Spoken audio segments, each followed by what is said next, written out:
Hello, this is Team 4 for ME452 Summer of 2022, and this is our final presentation. I am Richard Zobner, I'm Nicholas Mbona. I'm Nick Russell. And I'm Kyle Zabel. and this is going to be our analysis and redesign of a tape dispenser. To introduce this product, the tape dispenser is essentially something that allows a user to put a roll of tape onto a roll core.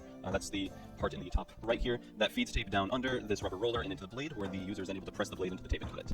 This makes the application of tape a lot easier, and we're trying to target two specific types of groups of people with this product. That is our primary customers, which is non-frequent tape users, people who just need to use it in their daily lives every once in a while.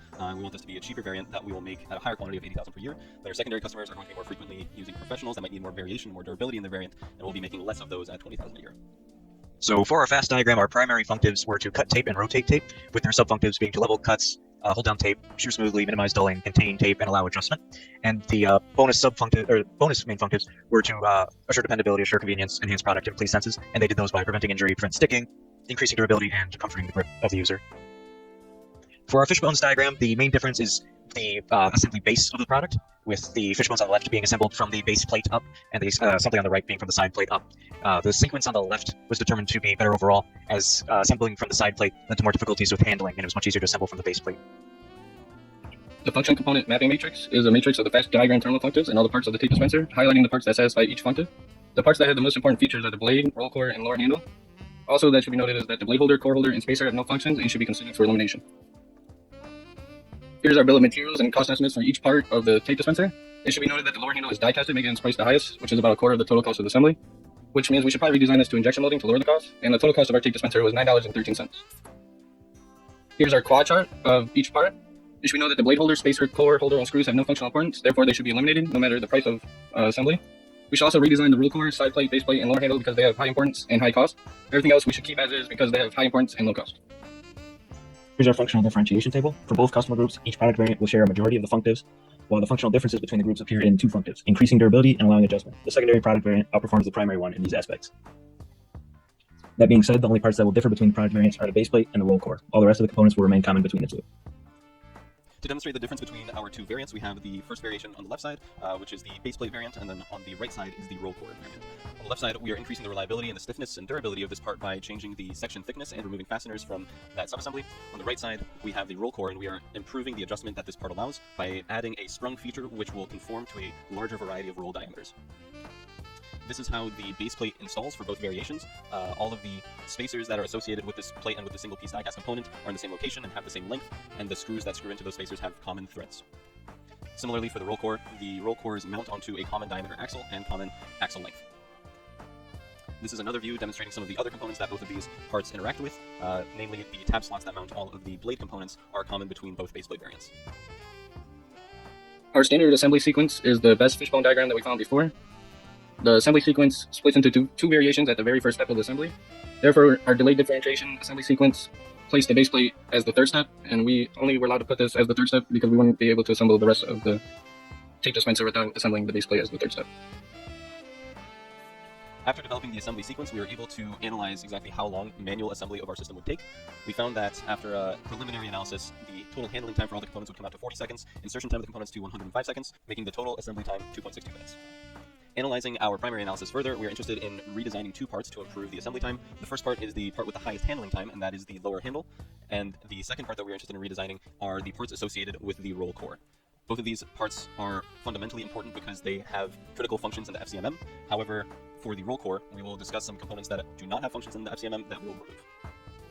For the lower handle, we looked at utilizing DFA rules 10, 7, and 4 to improve the assembly of the spacers into the component by creating a tapered install path. We implemented an asymmetrical dipole direction, which will allow the operator to identify which side of the handle they need to assemble more easily. And then we also implemented a hole on the opposite side of the spacer holes, which will allow trapped air to release, decreasing the insertion force of that component, and also allowing tool access to push the component out if necessary in rework. One of the risks with this design is that the grip which slides over the handle may be more difficult to install because of the pockets that have been introduced for the new dipole direction. With the roll core redesign, we use DFA rules 1, 2, and 10 to improve the system by removing the spacer that was originally in there, the core holder, and that part has now been conjoined with the roll core itself. We're also able to remove the screw by flipping the side of the tension knob on the base plate on the left. So as shown over here, the tension knob is now the primary fastener for this component, which removes two components at the end. However, a risk associated with this design is that the tension added by the tension knob might cause it to loosen over time and be an unsatisfying experience for the customer. With these two redesigns, we're able to reduce handling time by 3 seconds, insertion time by 12 seconds, and bring the total manual assembly time down to 2.32 minutes. We decreased cost associated by increasing the speed of assembly and decreasing the number of parts in the system. However, the previously discussed disadvantages might drive the system to be less robust. For the automated assembly, we decided to redesign the blade subassembly, which includes the blade, blade holder, and 2 screws. This subassembly was chosen because these parts are small, lightweight parts that were subjected to elimination or redesign based off our quad chart analysis. The total reduction in cost from after revisions for automated assembly was about 23 cents per subassembly. On the left, we have the diagram of the original subassembly with the 2 screws, the blade, and blade holder. On the right is, after using the design for assembly guidelines, we redesigned the subassembly for automated assembly on the right by using DFA2, which is reduced fasteners, so we got rid of one of the screws. We also added a hinge on the blade for DFA7, which is add features to facilitate orientation. And we also made the tabs on the blade holder thinner to add, for DFA10, which is to add features for easy insertion. Here are some screenshots for our redesigned handle showing key dimensions in millimeters. Some important dimensions are the hole diameters, shown in the top left figure, which is where other parts will be press fit into, and also the 16.5 millimeter gap in the top middle figure, which is where another key component will be fit. The most crucial dimension had to do with the size of the gripping portion as it relates to the comfortability of the handle, which is the key function of this part.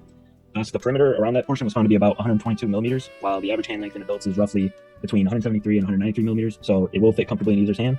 And it was decided that a tolerance of plus minus a quarter of a millimeter was to be used to ensure that other components will fit without too much interference. Here are material and shape process matrices for the handle. Here are the mass and thickness process matrices, tolerance and roughness process, and finally the economic batch size process matrix. By filtering the potential processes through these matrices, we're left with machining, injection molding, and compression molding. It was decided that injection molding would be the best option due to faster cycle time between parts, allowing faster and more efficient production of the handle. And here's our redesigned blade holder from the design for automated assembly. Some important dimensions include the hole diameter in order to fit a screw, as well as the overall width of the part, as it will need to be fit between 2 base plates. Another crucial dimension is the thickness of the 2 side tabs, which is slightly thinner than the rest of the part, and this is in order to provide an easier fit into the slots of the base plate. And again, we chose a tolerance of plus minus a quarter of a millimeter to ensure that this component will fit relatively easy in the assembly. Here are material and shape process matrices. Here are the mass and thickness process matrices used, the tolerance and roughness process matrices, and the economic batch size. By filtering through these potential processes, we're left with sheet forming and machining. And we decided that sheet forming would be the best option due to the ease of automation compared to machining. A progressive die can produce the blade holder in just a few steps and very quickly compared to machining. We've also decided to use a secondary process of grinding in order to meet a tight tolerance on the side tabs of the blade holder.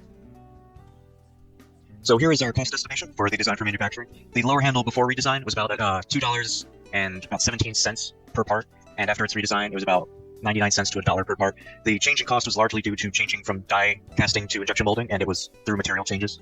For the blade holder, its changes before and after its redesign were negligible, but those were mainly done to aid assembly and not to change the cost of the part significantly. The hub's quote difference is largely due to needing to use a trend line to predict the quote at our given production numbers, and so that is likely the cause for the much greater difference in numbers. For the CAD designs of the redesign of the handle, we added ribs into the handle, as mentioned, to reduce the fill, making it easier to manufacture with injection molding. Some changes that could still be added to improve the design further would be to make the thicknesses of the handle itself uniform across the design, and modify the highlighted undercut area to remove the need for side pulls. Alternatively, it could be machined out in post-processing.